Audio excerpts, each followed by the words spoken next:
muka same su.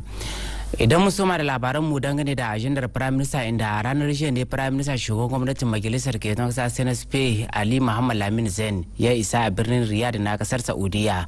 inda ya samu cikakken tarbo daga magabata na kasar Saudiya, sahun gaba jakadan kasar Niger da ke zaune a wannan kasa ta Saudiya, inda suka yi masa kayataccen tarbo. Daga bisani a wannan rana ta Litinin, Prime Minister Ali Muhammad Lamin Zain ya halarci wani wato zaman taro na shekara-shekara da aka yi da zumuwar bunƙasa tattalin arziki a kasashe na duniya. Zaman taron da ya samu halartar shugabanni na kasashe daban-daban, kuma za a tattauna ne kan wato bulo da dabarun magance wato matsalar bunƙasar tattalin arziki, yayin da kuma yayin wannan zaman taron mahalarta wannan taro za su yi nazari kan dabarun magance matsalar wato rarrabuwar kawunan al'umma da kuma sasantawa don samun wadata tare a cikin kasashe daban-daban na duniya. Idan mu dawo a nan babban birnin Yamai, inda a wannan rana ta Litinin ne ɗalibai da ke karatu a makarantun nan boko karshen jagorancin kungiyar ta ɗalibai na wannan kasa ta Niger wato ESN,